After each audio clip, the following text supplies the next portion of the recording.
Where does that Hindutva policy go? Where does that क्या आपको गलत नजर आता है हिंदुत्व में? हिंदुत्व में क्या गलत नजर आता है? जी, मैं जानना चाह रहा हूँ। Anti Muslim sentiment. तो आप ये कह रहे हैं कि हिंदू नेशनलिज्म जो इस वक्त इंडिया में उफान पर है, यू वरिड अबाउट दैट, कि क्या सेकुलरिज्म को आप अच्छा मानते हैं? मतलब अच्छी चीज होनी चाहिए ना, it's supposed to be a good thing. फिर तो पाकिस्तान को भी सेकुलर होना चाहिए। सेकुलरिज्म एज एन आइडिया अगर अच्छा है तो वो दुनिया में हर जगह अच्छा है। जब आप ये कहते हैं कि आप आजाद हैं अपने मंदिरों में, मस्जिदों में, गिरजाघरों में जाने के लिए, रियासत का आपके मजहब से कोई ताल्लुक नहीं होगा। जिन्ना साहब की 11 अगस्त की स्पीच के बाद जहां उनसे पूछा गया कि इस मुल्क का आइन क्या होगा, आप हमारी रहनुमाई फरमाएं, जिसके जवाब में उन्होंने कहा कि हमारा आइन तो 1400 साल पहले ही लिख दिया गया। इंडियन पंजाब में और खुसूसन नॉर्थ इंडिया में बहुत ज्यादा पुरुमीद हैं इस हुकूमत से। अच्छा, जब वो पंजाब की बात करती हैं, पंजाबियत की बात करती हैं, तो वो आना चाहते हैं, देखना चाहते हैं, अब जो मजहबी मकामात हैं उनको विजिट करना चाहते हैं। आप जरा रास्ता खोल के तो देखिए तो आपको पता चले यहाँ तो कल को सैलाब आ जाएगा। जब ये पीस प्रोसेस का, ये पीस नैरेटिव्स बिल्ड किए जाते हैं दोनों साइड पे बॉर्डर के अंदर, कितना डिफिकल्ट होता है। बड़ा मुश्किल होता है जी। ऐसा लगता है कि कोई नकार खाने में तूती बजा रहा है। अनपॉपुलर ओपिनियन को जो पॉपुलर कर दे, मैं तो लीडर ही उसको मानता हूँ। अगर आप मुझसे पूछें तो मैं ये समझता हूँ कि हाँ, इंडिया की टीम को आना चाहिए था, but it is for the Indian government to decide कि उन्होंने टीम भेजनी है या नहीं भेजनी। पाकिस्तान से जो पेशेंट्स लिवर और किडनी के जो इंडिया जाते थे, उनके ऊपर थोड़ा सा तरस खाएं। पुरानी दिल्ली में हर चीज उर्दू में लिखी हुई है। बिस्मिल्लाहिर्रहमानिर्रहीम, हेलो वन अस्सलाम वालेकुम एवरीवन। मैं हूं Ismail Qasim and I welcome you all to this very special podcast here at GNN studios. अच्छा, मेरे पास बड़े ख़ास मेहमान मौजूद हैं। Somebody who is a peace activist between ख्वाहिशमंद between Pakistan and India. Imagine, मतलब पाकिस्तान और भारत की आप हिस्ट्री को देखें तो स्टिल देर आर दोज जिन्होंने अपनी ज़िंदगी वक्फ की हुई है कि पाक भारत ताल्लुकात को बेहतर किया जाए, डिप्लोमेसी को बहाल किया जाए, पीपल टू पीपल इनिशिएटिव्स जो हैं, डायरेक्ट ताल्लुकात जो हैं, इनडायरेक्ट रिलेशंस जो हैं, उनको भी बेहतर किया जाए और कोशिशों को जारी रखा जाए। So somebody very special and मेरे साथ मौजूद हैं Arvind Saharan. Thank you so much. Thank you so much for your time. Thank you so much for having me. थोड़ा सा आपका छोटा सा शॉर्ट ट्रिप है पाकिस्तान के अंदर, अब तक भारत से यहाँ पे आने के बाद पाकिस्तान को कैसा पाया है? पाकिस्तान को मैंने अपने घर की तरह पाया। अपने ही लोग हैं, अपना ही मुल्क है। क्या बात। और यहाँ आने के बाद में मुझे ऐसा बिल्कुल महसूस नहीं हुआ कि मैं कोई बेगाने लोगों के दरमियान बैठा हूँ।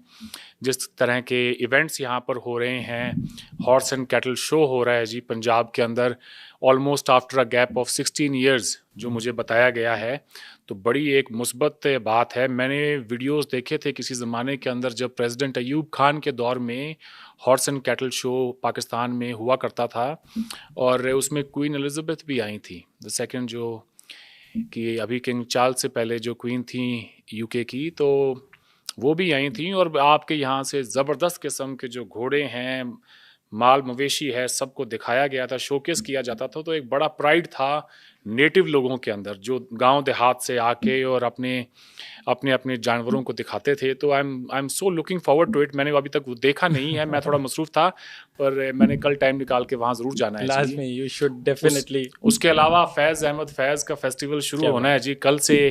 हबीब जालिब मेला था, वो मैंने अटेंड किया, और बहुत सारी जश्न पंजाब था यहाँ पे, देखें आप हैं जी। तो all credit goes to Maryam Nawaz Sharif Sahiba. उनकी जो हुकूमत है वो तमाम वो इकदाम उठा रही हैं जिससे कि यहाँ के लोगों को इस मिट्टी से जोड़ने का जो वो काम कर रही हैं। माइनॉरिटीज़ के हवाले से 22 जनवरी से लेके अब तक उनके जो बयान आए हैं, मार्वलस। मैं पुरुमीद हूँ जी कि इस मुल्क में आखिरकार कोई ऐसी खातून लीडरशिप में उसमें जुर्रत है कि वो बात कर सके और ये कह सके कि जी आपका ताल्लुक चाहे किसी भी मज़हब से हो, आप हिंदू हैं, सिख हैं, आप कोई यहाँ पे क्या कहते हैं जी मुस्लिम हैं, ईसाई हैं, मेरे जिस्म का हिस्सा हैं, सब मेरे अपने हैं। ये जुर्रत आज से पहले कभी किसी हुक्मरान ने की नहीं थी। So I am so impressed with her. मेरे पास अल्फाज नहीं है जी। अच्छा, वेरी इंटरेस्टिंग। मैं इसके ऊपर कोई कमेंट नहीं करूँगा because this is all coming from somebody जो कि भारत से पाकिस्तान आए हैं। तो एक में आपको दूसरा ओपिनियन देखने को मिल रहा है। सो इंटरनेशनली PMLN की टीम अगर इसको देख रही है तो गुड जॉब। आपका नैरेटिव जो है दैट इज़ सेलिंग। आपके काम जो हैं, इनिशिएटिव्स जो हैं, वो they are bearing fruit to say the least. अच्छा, मैं sorry to interrupt you, Indian Punjab में और खुसूसन नॉर्थ इंडिया में लोग बहुत ज़्यादा पुरुमीद हैं इस हुकूमत से। अच्छा। जी बिल्कुल, और जिस तरह के वो काम कर रहे हैं तो हमें ऐसा लगता है कि वो हमारी बात हो रही है। जब वो पंजाब की बात करती हैं, पंजाबियत की बात करती हैं, देखिए उन्होंने पंजाब टेक्स्ट बुक बोर्ड के अंदर भी पंजाबी अब पढ़ाई जाएगी स्कूलों में, तो हम ये समझते हैं कि फाइनली अब ये जो रीजन है सारा का सारा, इसमें सबकी बात होगी। देखें, हमारे यहाँ पे बाबा बुल्ले शाह को, वारिस शाह को पढ़ाया जाता है, हमारे यहाँ पे बाबा फरीद जो हैं उनको बच्चा बच्चा जानता है। तो अब जब यहाँ से लोग उठ के और इस किस्म की जब बात करते हैं तो हम अपने आप हमारी एक जुड़त उनसे बन जाती है। तो इसलिए ये जो मैंने बात लिंकेज जो है बहुत ज़रूरी है। जी बिल्कुल है। अच्छा, मैं अगर बात जो करने लगा था वो ये था कि मैं आपको थोड़ा सा इंट्रोडक्शन देना चाह रहा था अरविंद का।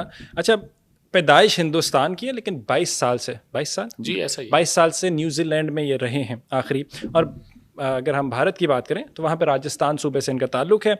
ओवरऑल मतलब ही इज़ वेरी वोकल। सरहद की उस पार के नाम से इनका एक प्रोग्राम है जिसको पाकिस्तान के अंदर भी, आई एम श्योर आप में से बहुत से लोगों ने देखा होगा, और इंडिया के अंदर भी इसको खूब पजीराई मिली है। बहुत से लोग हैं जो उसको देखते हैं, अच्छी खासी फॉलोइंग है। एंड व्हेन आई से फॉलोइंग तो मैं नंबर्स के अंदर कोट करूँ तो if I am not mistaken तो 250 to 300 के अराउंड सब्सक्राइबर्स होंगे यूट्यूब के ऊपर। So that is a big number, kudos to that.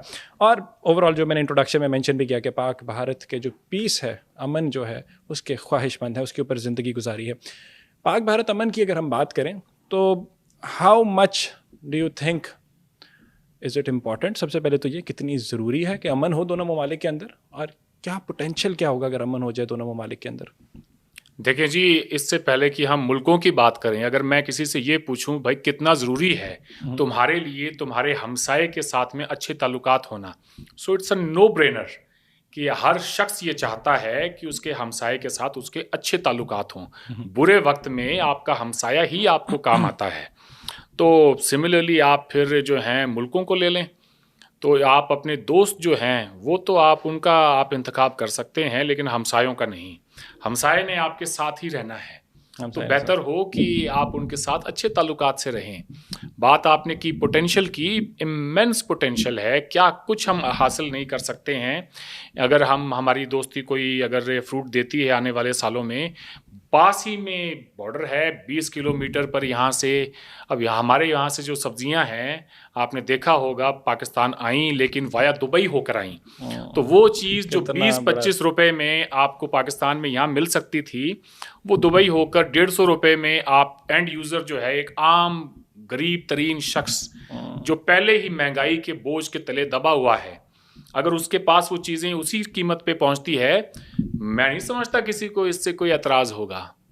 कैसे हो सकता है एतराज़? और अगर हम ओवरऑल पोटेंशियल की बात करें तो अभी हम ये ऑफ कैमरा डिस्कशन भी कर रहे थे कि मेरा ख्याल है 30-35 अरब का तो ट्रेड पोटेंशियल होगा। और ये सिर्फ मैं नंबर्स के एस्पेक्ट्स में, मॉनेटरी एस्पेक्ट्स में कह रहा हूँ। बाकी तो जिस तरह से वो मेंशन कर रहे हैं कि कितना ज़्यादा ओवरऑल आप देखते हैं साइकोलॉजिकली, इमेजिन करें साइकोलॉजिकली, मेंटली से अगर आगाज़ कर लें, जिसके बारे में तो बात भी नहीं की जाती, तो अंडरस्टैंड करें कि यहाँ का बासी जो है बॉर्डर के साथ बसने वाला, या कश्मीर के अंदर कह लें या किसी भी हम बॉर्डर के पास, उसका कितना मेंटल पीस होगा, कितना सुकून होगा कि उठा और अपने और रिश्तेदार बसते हैं।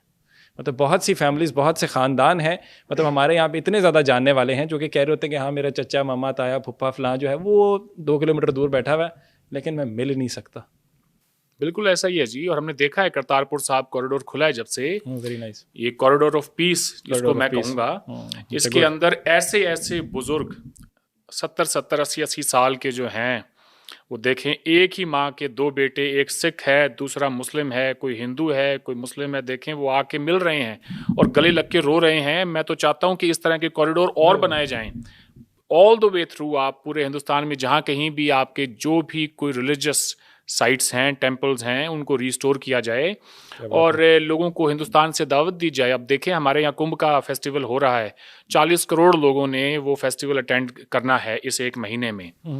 तो 1.5 अरब की आबादी जो कि पाकिस्तान के साथ ऑब्सेस्ड है, रोमांटिक वे में वो पाकिस्तान को देखते हैं, बिकॉज हमारे ही इसी खित्ते में ये जो इतनी बड़ी आबादी रहती है, हमने इनके साथ हज़ारों साल गुजारे हैं भाई। तो लोगों की एक बहुत ही ज़्यादा फैसिनेशन है कि पाकिस्तान कैसा होगा, तो वो आना चाहते हैं, देखना चाहते हैं, अपने जो मजहबी मकामात हैं उनको विज़िट करना चाहते हैं। सो पाकिस्तान को सिर्फ राहदारी देनी है और आपके लिए तो विन विन सिचुएशन है जी। वो $2 बिलियन जो IMF से यहाँ वहाँ से आ रहे हैं, आप ज़रा रास्ता खोल के तो देखें तो आपको पता चले यहाँ तो कल को सैलाब आ जाएगा। अच्छा, हम यहाँ पे अपने इंटरनल डिस्प्यूट्स की तो अक्सर बात करते हैं जाके, और हम अगर पोटेंशियल की बात ही करें तो इंटरनेशनली अगर हम देखें तो हम एज सॉफ्ट पावर्स जो हैं उसका कितना रोल होगा आपके ख्याल के अंदर कि पीस नहीं हुआ या नैरेटिव बिल्ड किया जाता है? मतलब China for Pakistan, US for India, मतलब हॉस्टिलिटीज़ मेरा ख्याल है उनके लिए ज़्यादा भी फ्रूटफुल हैं, हमारे लिए क्या हैं क्या नहीं, इंटरनल लोकल डिस्प्यूट साइड पे। तो ग्लोबली आपका how much do you think कि US चाइना का ग्लोबल पावर्स का फैक्टर होगा पाकिस्तान इंडिया रिलेशंस का बेहतर ना होने के अंदर? नहीं, ऐसी कोई बात नहीं है जी। वो दौर चला गया जब एक फ्रंट लाइन स्टेट का रोल पाकिस्तान को अदा करना था। अब इस खित्ते में कोई जंग नहीं लगने लगी। अगर हमारे हुक्मरान बैठ के आपस में ये तय कर लें कि जी हमने अपने ताल्लुकात को नॉर्मलाइज करना है, मेरा नहीं ख्याल चाइना को या फिर अमेरिका को किसी को भी कोई मसला है। चाइना की जो ट्रेड की पोटेंशियल है वो भी बढ़ जाती है। आप ये देखें कि कितना एक्सेस उनको मिलता है, इस रीजन के लोगों के थ्रू इंडिया जा सकते हैं। उनके जो गुड्स हैं आज लैंड बॉर्डर से अगर आपके यहाँ तक आ रहा है चीन से माल, तो वो हिंदुस्तान भी तो भेज सकते हैं। उसका भी तो पोटेंशियल है। नहीं तो उन्हें ऑल द वे थ्रू घूम के कितना बाय शिप आना पड़ता है। तो देखें, मैं इसको इस तरह से नहीं देखता। नहीं तो कॉन्स्पिरेसी थ्योरीज जो हैं वो अपनी जगह पर है। तो लेकिन चाइना इंडिया के अपने ताल्लुकात के अगर इसमें कोई फैक्टर नहीं है उसके अंदर? Not at all. China India का जो रिलेशन है, आप ये देखें कि हमारे दरमियान आज से कोई 4 साल पहले बॉर्डर पे एक डिस्प्यूट था। 4 साल तक स्टैंड ऑफ रहा। उस दौरान हमारे जो DGMO लेवल पे, कोर कमांडर लेवल पे कोई 20-22 राउंड ऑफ टॉक्स हुए।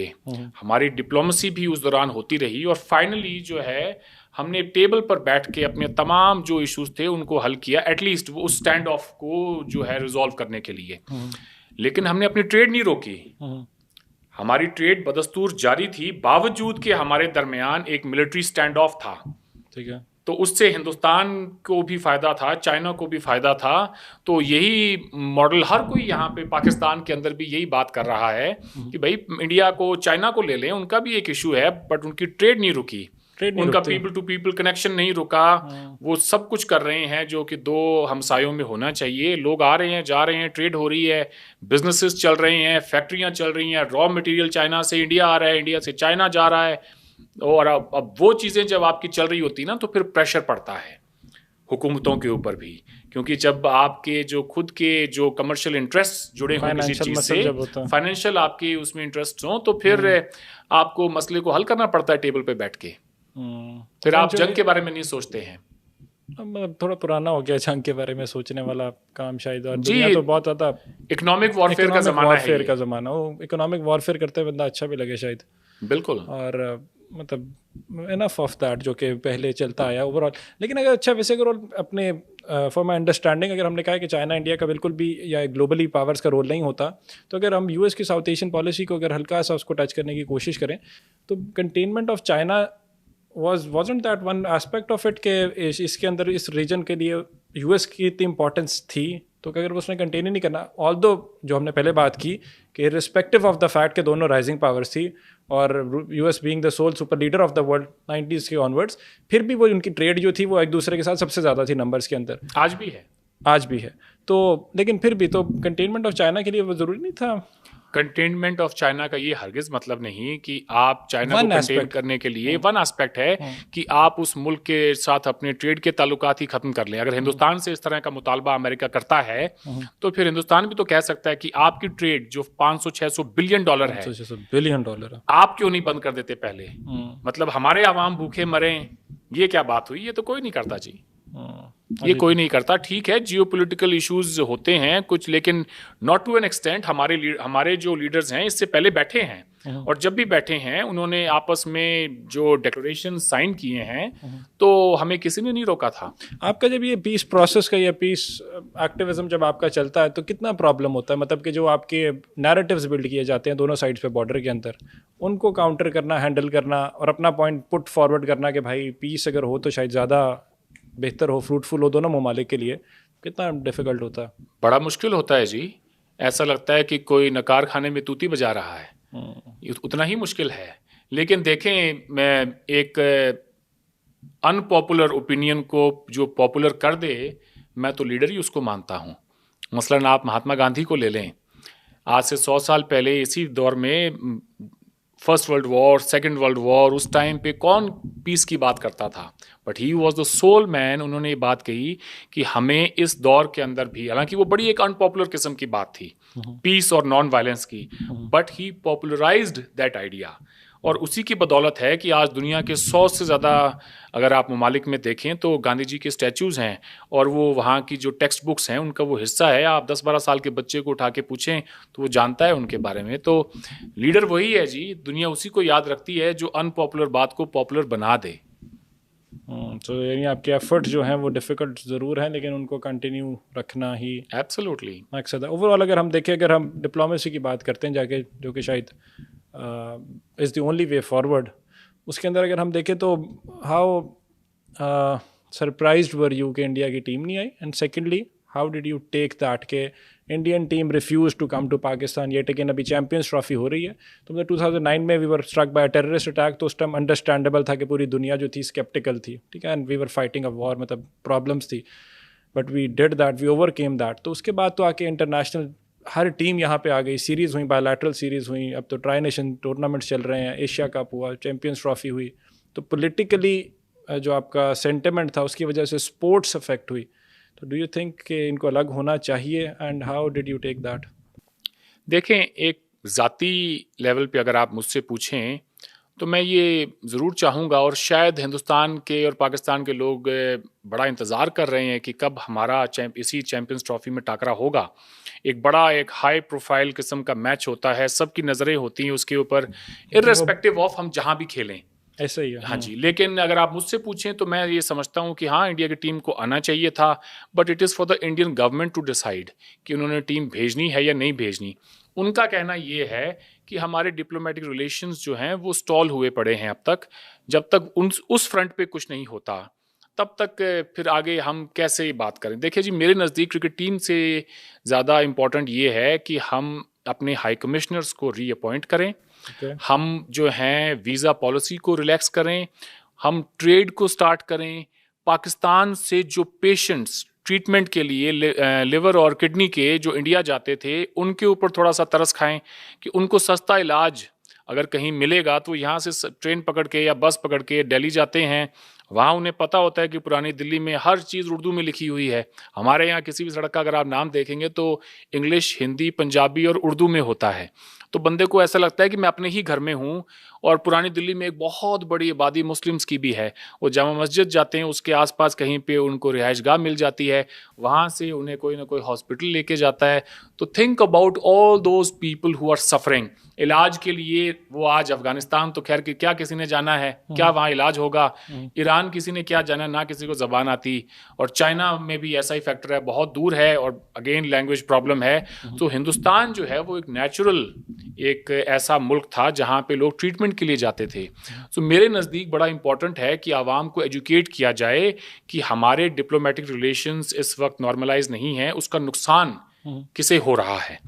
गरीब तरीन जो लोग हैं उन पर खुदारा कोई तरस खाएं। मैं अभी यहाँ आया हूँ पाकिस्तान, तो आने के बाद में मैंने बहुत सारे लोगों से बात की, उनमें से यहाँ के किसान भी हैं। आपको शायद सुन के बड़ी हैरानी होगी कि एक DAP की जो खाद का जो बैग है यहाँ पे वो तकरीबन 14,000 रुपये का है। वही बैग हिंदुस्तान में 1350 रुपये में मिलता है। आप करेंसी का जो फ़र्क है वो भी लगा लें, 3.5 1 Indian rupee is equal to almost 3.5 Pakistani rupee.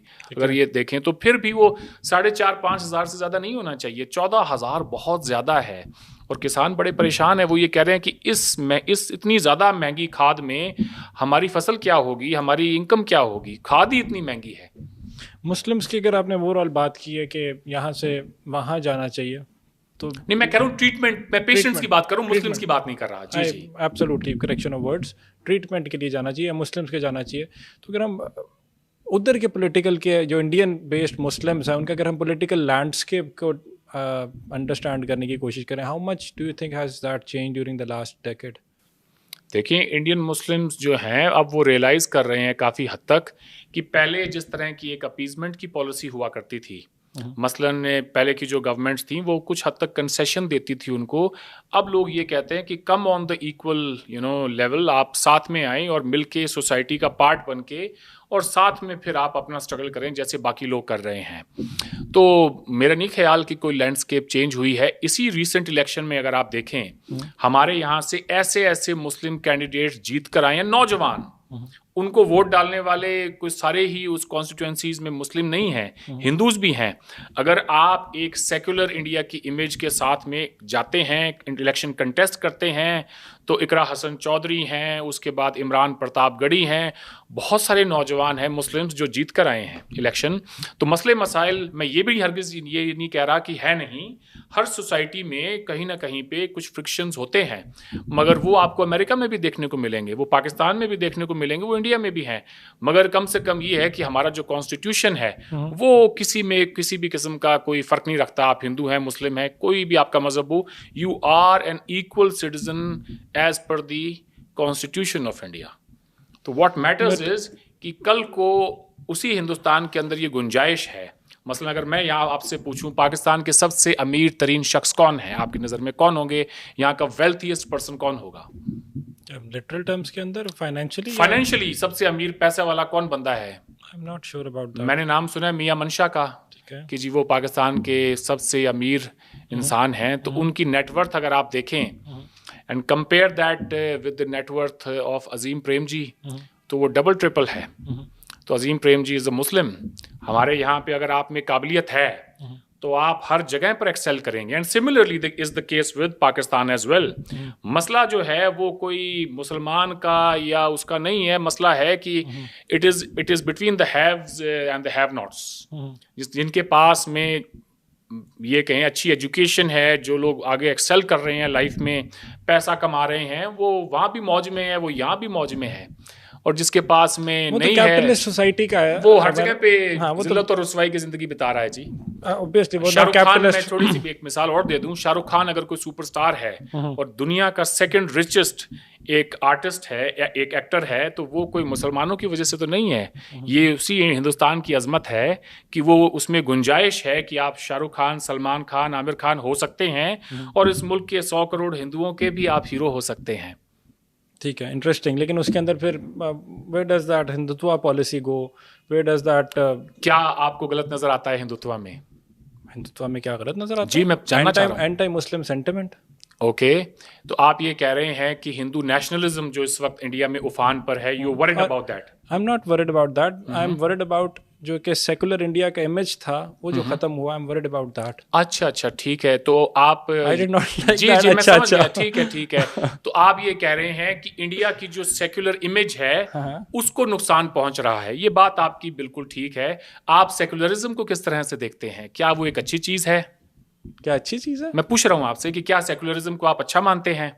Obviously मतलब अच्छी चीज होनी चाहिए ना, it's supposed to be a good thing. फिर तो पाकिस्तान को भी सेकुलर होना चाहिए। ऐसा क्यों है कि वाघा अटारी तक आते दोनों का डिफरेंट बहुत ज्यादा डायनामिक्स का डिफरेंस बहुत मैं इसको इस तरह से एक्सप्लेन करता हूं, अगर आप मेरी बात सुने।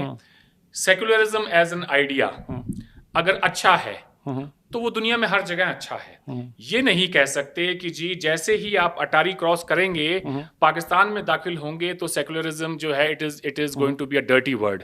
और जैसे ही आप it's not a dirty word, it's not at all a dirty word. Because बहुत जिस तरह आपने गांधी जी का जिक्र किया ना, तो फिर आई कोट कायदे आजम, अनदर मतलब दुनिया के बड़े तरीन लीडरान में से। आई वाज होपिंग कि जब आप उनका नाम ले रहे थे शायद आएगा डिबेट के अंदर उनका नाम भी आएगा as the biggest leader in the world. लेकिन वो मैं ग्लोबल लीडर की बात कर रहा हूँ जी। पाकिस्तान के बड़े लीडर हैं ग्लोबली, कायदे आजम। I don't think so. नहीं, if you don't think so, but Quaid-e-Azam happens to have a stake. उन्होंने पूरी ग्लोबल, मैं बताता हूं किस तरह दुनिया में, इट्स नॉट अबाउट स्टैच्यूज, ये तो बहुत छोटा आर्गुमेंट है। कितने टेक्स्ट बुक्स में उनका जिक्र होता है? हर में, पूरी दुनिया में। क्यों? क्योंकि उन्होंने पूरी दुनिया का नक्शा बदलने में एक रोल प्ले किया। Okay, very interesting. ठीक है, मतलब मुझे लगता है हिंदुस्तान का नक्शा बदलने में उन्होंने रोल अदा किया है, मगर उस चलें जी। तो उससे अगर हिंदुस्तान का नक्शा बदला तो उससे तो पूरी दुनिया की ग्लोबल डायनामिक्स तो बदले ना सर।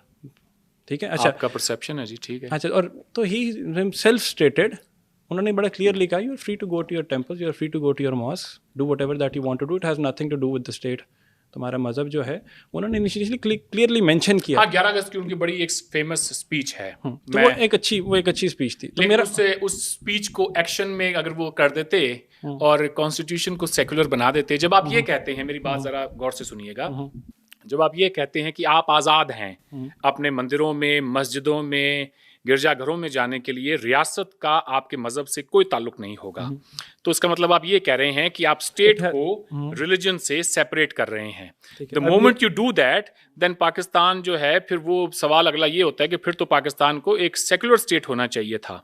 लेकिन फिर जिन्ना साहब की 11 अगस्त की स्पीच के बाद में 30 जनवरी 1948 की कराची बार काउंसिल की स्पीच है, जहां उनसे पूछा गया कि इस मुल्क का आइन क्या होगा, आप हमारी रहनुमाई फरमाएं, जिसके जवाब में उन्होंने कहा कि हमारा आइन तो 1400 साल पहले ही लिख दिया गया था। बिल्कुल, उन्होंने ये भी कहा कि Pakistan came into being the day the first Hindu nationalist embraced Islam. तो अगेन इसमें भी एलिमेंट ऑफ वो नजर आता है जो आप पॉइंट नोट करने की कोशिश कर रहे हैं। 1940 की उनकी जो लाहौर की रेजोल्यूशन की स्पीच है, जिसको आप कोट कर रहे हैं, मैं आपके पॉइंट को सेकंड कर रहा हूँ by the way, just by the way, कि मैं वही बात, तो that is there, but overall stating having said that, इसका मतलब कतन मतलब ये, इसका मकसद ये नहीं है कि दोनों ममालिक को कंपेयर किया जाए। कंपैरिजन इन सेंस कि अगर आप उसको लिटरल टर्म्स में या नैरेटिव की बेस की बनावट तो कर सकते हैं, वरना आबादी से लेके ओवरऑल मतलब डिफरेंट फैक्टर्स को लेके मैं उस डिबेट में नहीं जा रहा कि कल्चर्स अलग हैं, क्योंकि आई बिलीव कि हमें बताया तो गया है, लेकिन अभी भी हमने जो इनिशियली बातचीत की है, तो आई थिंक के बहुत ज़्यादा सिमिलैरिटीज़ हैं। I might get into trouble for saying that, लेकिन वो नज़र आता है आपको। कोई बात नहीं है जी, वो तो जो फैक्ट है वो तो है। हाँ, जो है, तो उसके अंदर सिमिलैरिटीज़, हेंस द रीज़न कि अरविंद स्टेटेड कि पाकिस्तान इंडिया का मैच जो है वो पाकिस्तान में होना चाहिए था इंडिया की टीम को। हेंस आई एम स्टेटिंग कि जो पाकिस्तान इंडिया का मैच है जो दुबई में हो रहा है, अगर उसका इतना लेवल है तो अगर वो पाकिस्तान में होता तो उसका क्या ही होता। हेंस आई एम स्टेटिंग कि कोहली अगर इधर आ जाए तो मेरा ख्याल है ये पाकिस्तान तो क्या ही पागल होगा, मैं शायद उससे ज़्यादा पागल हो जाऊँ। Just by the way happens to be a greatest Kohli fan. तो ये वाला एस्पेक्ट्स तो हैं, बट देन अगेन वही वाली डिबेट के जो मैं बात इनिशियली मैंने कोट की थी कि वो मैं नैरेटिव के एतबार से कह रहा हूँ, जो आर्टिकल्स पब्लिश हो जाते हैं एट टाइम्स, सही गलत की डिबेट में मैं नहीं जा रहा। हैव यू स्टेटेड कि what's wrong with that Hindutva policy? मैं इसको इस तरह से लेता हूं, आपने बात की हिंदू नेशनलिज्म की। अगर आप मुझसे ज़ाती तौर पे पूछें, आई don't support any form of religious nationalism, ठीक है? Thank you. मेरे लिए बड़ा आसान है ये कहना, क्योंकि मैं हिंदुस्तान से आता हूं। हमारे यहाँ, हमारे मुआशरे में ये गुंजाइश है कि हम ये कह सकें कि जी I don't support the idea of religious nationalism. Shami को इतना क्रिटिसाइज एट टाइम्स क्यों हमने देखा, उसने वो एक्शन कर लिया था, उसने कि सजदा कर लिया विकेट लेकर, तो इतना ट्रबल फेस करना पड़ा। हमने बाकी मुझे नहीं पता, देखें वो क्या हुआ था क्या नहीं हुआ, पर मैं ये मोहम्मद शामी का देखिएगा जाके। मेरा जो कहना है वो ये है कि मैं आइडियाज़ को डिस्कस करता हूँ। जो बड़े लोग होते हैं वो आइडियाज़ को डिस्कस करते हैं, उससे निचले दर्जे के लोग होते हैं वो इवेंट्स को डिस्कस करते हैं, और जो बिल्कुल निचली सतह के होते हैं वो इंडिविजुअल्स को डिस्कस करते हैं। तो मैं इंडिविजुअल्स को नहीं, लेट्स डिस्कस द आइडिया। तो मैं ये कहता हूँ कि इनडायरेक्टली मुझे सबसे निचली सतह पे रखने की कोशिश नहीं, मैं वो शामी की बात कर रहा हूँ कि हो सकता है कि वो लोग जो करते हैं, अच्छा फिर शामी को जो डिस्कस करते हैं वो इंडिविजुअल्स हैं, वो लेट्स लीव देम। अच्छा फिर ठीक है। जी, मैं आइडियाज की बुनियाद पे बात करने वाला शख्स हूं। तो मैं ये कह रहा हूं कि द आइडिया इटसेल्फ जो है ना रिलीजियस नेशनलिज्म का, वो ना ही तो हमारे आइन में उसकी इतनी कोई गुंजाइश है। ठीक है, आप सियासत करें, हर कोई करता है यहाँ पे। हाँ, नैरेटिव बना लो। शाहिद खान, आपने इनकी बात की शामी की, तो मोहम्मद ये जो नहीं आपके जो प्लेयर हैं शाहिद खान अफरीदी साहब, उन्होंने एक दफ़ा कहा था जी कि मोदी साहब के बारे में कि वो बुरे हैं क्योंकि मजहब की सियासत करते हैं। ये वही वाली बात है कि ना बीजेपी की पॉलिसी और हिंदुत्व पॉलिसी और कि वो मजहब की सियासत करते हैं। तो मैंने कहा कि भाई ये मोदी साहब ने तो नहीं कहा था जुदा हो दीन सियासत से तो रह जाती है चंगेजी। ये तो आपके कौम के बड़े कह के गए हैं, अल्लामा इकबाल कह के गए हैं। तो मजहब को और सियासत को तो आपने पहले मिक्स कर दिया है। अब बात ये है कि अब हिंदुस्तान में वो काम हो रहा है, तो यहाँ पे लोग कहते नहीं पर तुम तो सेकुलर हो भाई, तुम ये काम कैसे कर सकते हो जो हम नहीं करते ना। असल में प्रॉब्लम ये है कि वैसे हम तो पाकिस्तान नेवर हैज क्लेम्ड कि वो दुनिया की ग्रेटेस्ट डेमोक्रेसी है और द सेकुलरिज्म का फेस है। I haven't red any single time in my life, और मैंने काफ़ी पढ़ने की कोशिश की है। प्रॉब्लम सिर्फ आती है, मतलब ये डिबेट नहीं हम इसको ख़त्म करेंगे, मैं सिर्फ इसलिए कह रहा हूँ, इसलिए उठाया जाता है क्योंकि वहाँ से क्लेम किया जाता है। तो मेरा सवाल भी यही था एज अ पीस एक्टिविस्ट कि वो डोंट यू थिंक वो इमेज जो है वो टार्निश होता है इन चीज़ों से। मेरा इतना सा सवाल था। It was not a discourse के जिसके अंदर मैं कह रहा हूँ कि सही है या गलत है। मैं इसको इस तरह से लेता हूँ कि पाकिस्तान जिस खित्ते का नाम है, यहाँ पे रहने वाले जो लोग हैं उन्होंने ये तय किया आज से 78 साल पहले कि हमने एक इस्लामिक मुल्क बनना है। तो मैं ये कहूँगा कि आज भी जब आप जमहूरियत की बात करते हैं और डेमोक्रेसी के जो अगर आप चैंपियन बन के घूमते हैं, तो फिर आपको ये भी आपको देखना होता है कि उसी डेमोक्रेसी में ये भी गुंजाइश है कि आज अगर हिंदुस्तान के लोग ये कहें कि हम हिंदू नेशनलिज्म को सपोर्ट करेंगे, तो ये उनका भी उतना ही राइट है जितना आपका 80 साल पहले था। तो that is for the people of India to decide कि वो सेक्युलर रहना चाहते हैं, वो हिंदू स्टेट बनना चाहते हैं या कुछ और बनना चाहते हैं। And same goes with the political parties. Democracy में लेफ्ट की पार्टीज की भी गुंजाइश उतनी ही है जितनी कि एक्सट्रीम राइट की है, सेंट्रिस्ट की भी गुंजाइश है। अब उनका इंतखाब किसने करना है वो लोगों पे छोड़ देना चाहिए। अच्छा, अब हमने अपनी जितनी अब तक की डिबेट की है उसके अंदर मतलब एक बड़ी खूबसूरत डिबेट रही है, ठीक है, डिस्कशन रही है। Discussion is a better word, debate is not the right word, ठीक है। अच्छी खूबसूरत डिस्कशन रही है, लेकिन उसके अंदर से अगर हम मैं पीस का एलिमेंट देखूं, एक न्यूट्रल कोई बैठा देख रहा हो तो उसको पाकिस्तान इंडिया के दरमियान कोई शायद टाकरा की फील है, ठीक है। मैं पीस की अगर उजागर करना चाहूँ तो व्हेनेवर आई से, क्योंकि when I read the word peace activist, because मैंने बहुत से इंट्रोडक्शन जो थे मतलब मैं यहाँ दे सकता था, but I loved the fact कि अरविंद वांटेड कि भाई मेरा एक ही नाम है, एक ही काम है, एक ही चीज़ मेरे साथ लगती है और वो है पीस एक्टिविस्ट, नथिंग एल्स, ठीक है। मतलब 2.5-3 लाख सब्सक्राइबर्स किसी के हों पाकिस्तान में या इंडिया के अंदर, तो वो क्या कुछ बन जाएगा, इन्फ्लुएंसर भी बन जाएगा वो यूट्यूबर भी हो जाएगा, वो जर्नलिस्ट भी बन जाएगा, वो सब कुछ बन जाएगा, बट आई लाइक दैट, ठीक है। तो उसके बावजूद तो प्रॉब्लम तो मुश्किल नहीं होगी फिर पीस की बात की, अगर दो इतने ज़्यादा लोग जो कि चाहते हैं, ख्वाहिश रखते हैं कि पीस हो। मैंने कितने अरब का पोटेंशियल की बात की, डिप्लोमेसी की बात की, हो सकता है लोग मुझे क्रिटिसाइज कर रहे हो, and I am pretty sure कि आपकी साइड से भी आपको क्रिटिसिज्म मिलता होगा जाके, ठीक है। इन बातों को तो हम पीछे छोड़ के आ चुके हैं कब के। Criticism is the first thing you need to be prepared कि लोगों ने आपको करना ही करना है, तो उस बात की परवाह नहीं करते सर। वेरी गुड तो फिर लेकिन प्रॉब्लम यानी मुश्किल है रोड थोड़ी सी पीस नहीं, मुश्किल देखें, रास्ता आसान नहीं है। हमारे दरमियान बहुत बड़ा मिसट्रस्ट है, बैगेज बहुत ज्यादा, जी हिस्ट्री का बैगेज है, नैरेटिव्स बहुत ज्यादा, नैरेटिव्स बहुत बनाए गए हैं। जी उससे बाहर निकल के आना और कोई नई बात टेबल पर रखना और उसको मनवाना, कौम को कायल करना उस नए बयानिए के ऊपर कोई आसान काम नहीं है, लेकिन इंसान को कोशिश करते रहने चाहिए। मैं इसलिए पाकिस्तान आया हूँ जी। अच्छा लगा वैसे आपका पाकिस्तान आना, और मुझे अच्छा भी लगा कि पाकिस्तान में आके उन्होंने बड़ा ज़्यादा अप्रिशिएट भी किया, मतलब इंडोर्स भी किया। और मज़े की बात उन्होंने मरीम नवाज़ को एक स्टार एलिमेंट भी बनाया यहाँ पे। मरीम नवाज़ का आपका क्लिप आपको पता है काफ़ी ज़्यादा चलने वाला है, मतलब मैं यूजुअली पता होता है शोज़ के दरमियान। मैं पिछली दफ़ा जब पाकिस्तान आया था तो आपके मोटरवे से जा रहा था, मुझे नहीं पता था कि वो मोटरवे किसने बनाया है। अब तो मैं जानता हूँ नवाज शरीफ साहब ने बनाया, उस वक्त मैं नहीं जानता था। तो मुझे यहाँ आकर मैंने बिल्कुल भी एक्सपेक्ट नहीं किया था कि पाकिस्तान में इतना ज़बरदस्त किस्म का एक इंफ्रास्ट्रक्चर मौजूद होगा कि जिससे कि बंदा जो है उस पर ड्राइव करके कहीं जाए तो तबीयत खुश हो जाती है। मोटरवे की अपनी एक अलग उसकी पुलिस है, आपके जो रेस्ट एरियाज़ हैं, मेगा रेस्ट एरियाज़, मैंने कम से कम उस लेवल के रेस्ट एरियाज हिंदुस्तान में नहीं देखे हमारे एक्सप्रेसवेज के ऊपर जो पाकिस्तान में है। और आज से नहीं है, ये तो बना हुआ है, कोई 2 दहाइयों से बना हुआ है ऑलमोस्ट।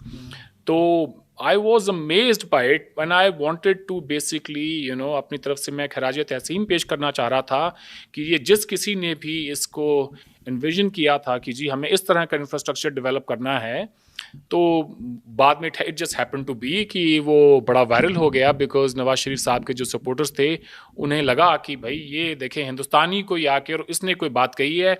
इस मुल्क में अगर आप मुझसे आज भी पूछें कि एक चीज़ आप दुनिया से किसी को भी लेकर आए यहाँ पर, एक चीज़ बताएं कि जो वर्ल्ड लेवल की हो, क्लास उसमें हो, उस तरह की जो इम्प्रेस करती हो, किसी गोरे को लेकर आए, चीनी को, किसी को भी, वो कहेगा जी यकीनन आपका मोटरवे है वो।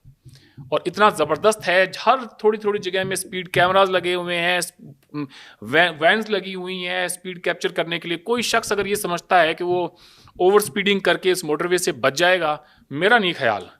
तो जी मेरा नहीं ख्याल। मैंने जो मोटरवे की पुलिस में मर्दों को ही नहीं, मैंने फीमेल्स को भी देखा। At one place I even took a picture, मैं आपके साथ शेयर करूंगा, आप इसमें जरूर लोगों को दिखाएं। ये जी this is like first world feeling जो आती है ना यहाँ पर आके आपके मोटरवे। मैं तो I would like to congratulate all Pakistanis for it. कुछ सालों का मुझे बताया गया कि कोई कोरियन कंपनी थी जिसने कि ये मोटरवे बनाया, इसका project. I don't know, may be अगर इसमें कोई और चेंज हो तो, मगर इस मोटरवे ने 3-4 साल में अपना पैसा रिकवर कर लिया, आज ये प्रॉफिट में है ऑब्वियसली। और मुल्क अगर चल रहा है but I would want to उसके से लिए स्पीड होनी जरूरी है, और वो स्पीड आपका मोटरवे दे रहा है। और सुन लें, मैं आज आया हूँ जी इस्लामाबाद से लाहौर। वो जो डेवू की एक बस होती है आपकी, लग्जरी बस, उसने, मैं तो पहली दफा सुन रहा था बिजनेस क्लास में बैठेंगे। मैंने कहा ओके भाई, उसमें क्या होता है? सो जी उसमें एक बहुत ही अच्छे वो स्नैक्स देते हैं आपको, Sprite, Coke, mineral water, you name it. बाकायदा जैसे कोई एयर होस्टेस होती हैं। एक खातून थी जो बस होस्टेस थी वहाँ की, और उन्होंने हर एक स्टॉप के ऊपर बताते गए कि जी अब आपने यहाँ उतरना है। उर्दू में भी कहा, इंग्लिश में भी कहा, जस्ट इन केस कोई नहीं समझता हो। जबरदस्त किस्म की सर्विस है जी, मैं तो बड़ा इंप्रेस हुआ हूँ इससे। और कुछ मैं 10 बातें और बता सकता हूँ इस मुल्क की अच्छी-अच्छी। बातें तो काफी अच्छी निकल आएगी, लेकिन थैंक यू सो मच जज़ाकल्लाह, अच्छा लगा सुन के। Humbled on behalf of Pakistan and खास करके मियाँ साहब, आपके लिए मैं यहाँ पे जवाब दे देता हूँ क्योंकि आप यहाँ पे मौजूद नहीं है। तो ये तो काफ़ी अच्छी और वो कहते हैं एम्पावरिंग सी खुशी वाली बात है। So thank you so much for that. Overall I would want to say कि मेरी ख्वाहिश है, पाकिस्तान के बहुत से लोगों की भी ख्वाहिश होगी कि हम भी भारत के अंदर जाएं, जाके चीज़ें देखें और वंडर्स ऑफ द वर्ल्ड को एक्सप्लोर करें, वहाँ के कल्चर को जो कि है ही बहुत ज़्यादा मिलता जुलता, उसको एक्सप्लोर करें, वहाँ के लोगों से मिले। खास करके मेरी तो ख्वाहिश है जाके अहमदाबाद में बैठ के एक मैच देख लूँ। Why not? क्या बड़ा तरीन यार, वो ह्यूज, वेरी ह्यूज जी, बहुत बड़ा स्टेडियम है। अब गद्दाफी स्टेडियम जो आपका रिवैम्प किया है, इत्तेफाक हुआ दोबारा जाने का? मैं वहां गया नहीं, लेकिन मैच दिखाना चाहिए। अगर आपका टाइम होता तो मैं आपको जरूर मैच दिखाता वहां पे। जी, वो भी बड़ा अच्छा लग रहा है। अभी तो खैर चैंपियंस ट्रॉफी हो जाए, उसके बाद आप उसमें फर्दर डेवलपमेंट कर सकते हैं, स्टैंड्स को और बड़ा बना सकते हैं। वो तो आप जितना आप जैसे चाहें वैसे कर सकते हैं। देखिए जी, थिंग्स आर चेंजिंग। मैं बड़ा पुरुम्मीद हूँ पाकिस्तान को लेके स्पेशली। बस ये है कि यहाँ से जो पैगाम जाएं, एक इन ऑल सिंसियरिटी, हिंदुस्तान के लोग चाह रहे हैं कि बस एक कोशिश हो अमन की, लेकिन वो इतनी सिंसियर हो कि उसे कोई डिरेल ना कर सके।